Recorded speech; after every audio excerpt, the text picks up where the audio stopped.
வணக்கம் true gold நேயர்களே, இது வரைக்கும் ட்ரூ கோல்ட் சேனலை சப்ஸ்கிரைப் பண்ணாதவங்க சப்ஸ்கிரைப் பண்ணிக்கங்க, பெல் ஐக்கானையும் கிளிக் பண்ணிக்கங்க. வாங்க வீடியோக்குள்ளே போகலாம்.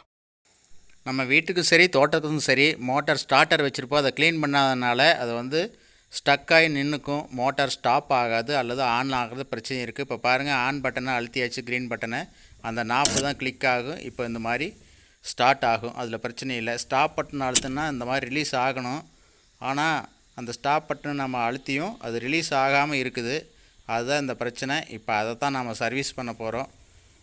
அதுதான் இப்போ பாருங்கள், எப்படி பேஸ்ட் மாதிரி ஆனதுனால அந்த கீழே அது ரிலீஸ் ஆகணும். அது மேக்னெட், அந்த நோ வோல்ட் காயிலில் மேக்னெட் பவரில் அதை இழுத்து பிடிச்சி நிற்கும். அதுக்கு சப்ளை நாம் நிறுத்தினதே அது ரிலீஸ் ஆகணும், ஆனால் ஆகலை. அதனால் மோட்டார் ஓடிக்கிட்டே இருக்குது. இப்போ அந்த ஸ்க்ரூ கழட்டி எடுக்கணும். பாருங்கள், ஸ்க்ரூ ட்ரைவரை வச்சு அந்த ஸ்க்ரூ கழட்டியாச்சு. இப்போ நான் அதை வெளியில் எடுக்க போகிறேன். இந்த மாதிரி வெளியில் எடுத்து பார்த்தோம் அப்படின்னா கீழே 3 காண்டக்ட்டு அந்த இது இருக்கும், இந்த நோ வோல்ட் காயில் பொறுத்துற இடத்துல.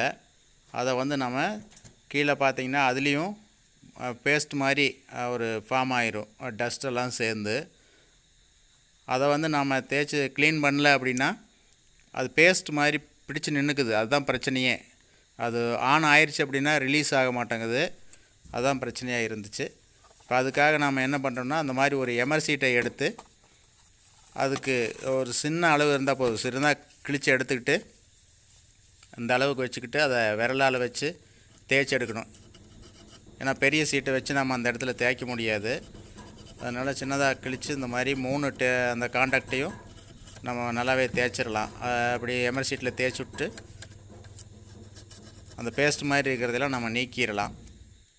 அதே போல் அந்த தேய்ச்சி விட்ட இடத்துல இருக்கிற டஸ்ட்டையெல்லாம் க்ளீன் பண்ணுறதுக்கு மண்ணெண்ணெயை வச்சு அது ஒரு சின்ன துணியால் தொட்டு எடுத்து அதையும் அந்த தேய்ச்சோம் இல்லைங்களா, அந்த காண்டாக்டை ஃபுல்லாக க்ளீன் பண்ணி எடுத்துடலாம். இதை எல்லாம் செய்யறதுக்கு முன்னாடி நம்ம ஃப்யூஸ் கேரியரை பிடுங்கி வச்சுருக்கணும். மெயினாக ஆஃப் பண்ணிடணும். அது மறக்காமல் செஞ்சுருக்கணும். இல்லை அப்படின்னா மின்சாரம் தாக்கிவிடும். எல்லாமே ஹை வோல்டேஜ் தான் உள்ளே வரும். ஆகையினால் ஃப்யூஸ் கேரியரை கட்டாயம் பிடுங்கி வச்சுருக்கணும். இப்போ பாருங்கள், 3 டெர்மினல் சுத்தம் பண்ணியாச்சு, அந்த 3 காண்டாக்டும். இப்போது அந்த கீழ்ப்பகுதியில் இருக்கக்கூடியதை நம்ம சுரண்டிட்டேன், அதாவது அந்த எமரி சீட்டை வச்சு தேய்ச்சிட்டேன். இப்போது மண்ணெண்ணெயால் அதை நான் க்ளீன் பண்ணி விட்டுறேன். இதே போல் க்ளீன் பண்ணி எடுத்துட்டோம்னா நமக்கு எந்த ஒரு ப்ராப்ளம் இருக்காது. அந்த பேஸ்ட்டு க்ளீன் ஆயிடுச்சு. இப்போ பாருங்கள், அந்த மேலே இந்த காண்டாக்டு தான் நமக்கு சப்ளையை பாஸ் பண்ணி கொடுக்கும். அந்த 3 சப்ளையும் நமக்கு ஆன் ஆகும்போது மோட்டாருக்கு போகக்கூடிய வகையில் ஸ்டார்ட் பண்ணி கொடுக்கும். இது சப்ளையில் ஏதாவது பிரச்சனை இருந்ததுன்னா ஸ்டாப் பண்ணும். இந்த மேலே இருக்கிறத இந்த இதையும் நம்ம நல்லா தேய்ச்சி விட்டுறணும், அதையும் க்ளீன் பண்ணி விட்டுறணும். அதே போல் ஸ்டார்டருக்கு உள்ளே இருக்கக்கூடிய அந்த மேல் பகுதியில் இருக்கிறதையும் நல்லா தேய்ச்சி க்ளீன் பண்ணிடணும்.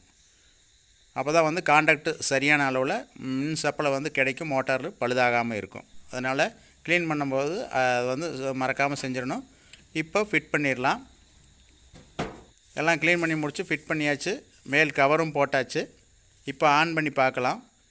இதாக க்ரீன் பட்டன் அழுத்தியாச்சு, கரெக்டாக ஸ்டார்ட் ஆகுது. சிவப்பு அழுத்தினோம், ஸ்டாப் ஆகுது. இவ்வளோ தான். நன்றி. இந்த வீடியோவை இதுவரை பார்த்தமைக்கு நன்றி. லைக் பண்ணுங்கள், ஷேர் பண்ணுங்கள், மறக்காமல் சப்ஸ்கிரைப் பண்ணுங்கள். நன்றி, வணக்கம்.